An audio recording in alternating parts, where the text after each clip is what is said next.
Uncharted 4, A Thief's End. Is this the end for Nathan Drake? The Uncharted series has been a Sony console exclusive since its inception, and this is arguably the most anticipated game on the PlayStation 4 this year.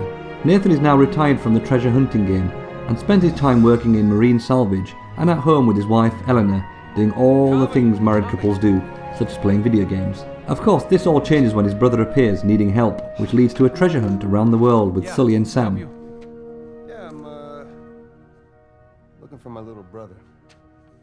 The dialogue is as great as it's always been in the Uncharted series. Characters will carry on talking as you move through the world, and not just react to you because you stand opposite them and press a button. A lot of one-liners in the game add that extra level of immersion. Nathan, for instance, checking a locked door after Sam had already checked it. "Told you it was locked," Sam quips. "Trust and verify," Nathan responds. It's little touches like this that Naughty Dog has always excelled at that put it over and above most of the studios when it comes to game character dialogue. The game provides an excellent mix of combat, climbing and puzzle solving.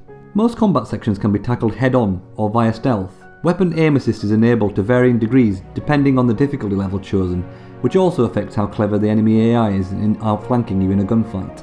If out-and-out gunplay isn't your bag, then most sections can be tackled by sneaking around and taking out the enemy one by one, ninja style, or even just sneaking past altogether without alerting the enemy at all. The stealth mechanic is helped with enemy awareness indicators above the NPCs that shows how aware of your presence they are.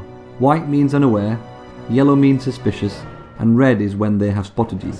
Climbing is a big part of the game, and Naughty Dog has excelled at making it look as natural as possible. Nathan reaches for the next hole to provide a hint of where to go next in a subtle way, meaning annoying leaps of faith are kept to a minimum. One thing that is a bit odd is how in some sections Nathan can boost a companion to higher platforms, yet in others you absolutely must manoeuvre a crate into place and use that. Talking of crates, they've dotted all over the place in various locations around the world, yet are all pretty much the same design. Puzzles are either structured to be spatial, combining with climbing sections to get where Nathan needs to pull levers to open up more of the level, or traditional crack the code affairs. Nathan's partners in crime let you lead, but will provide hints if you struggle. For instance, they will follow you until the game decides it's time they showed you roughly where to proceed. Again, it's very subtly done to keep the player progressing through the game. As is expected from a Naughty Dog game, the graphics are class leading, with the world being a very solid place, filled with all sorts of atmospheric lighting and effects. It's the small touches once again that show the attention to detail Naughty Dog has lavished on this game. For instance, on the shale sliding sections in Scotland, trails are left behind in the shale as Nathan slides down them. There are also little touches from Nathan himself when traversing levels, like reaching out and brushing the occasional door frame as he walks past. There is a surprising amount of humanity shown in the story, perhaps partly down to the increased resolution and the motion capture. It's much easier to really empathise with the characters and the struggles they're going through. In previous Uncharted games, Nathan was a wisecracking Indiana Jones clone.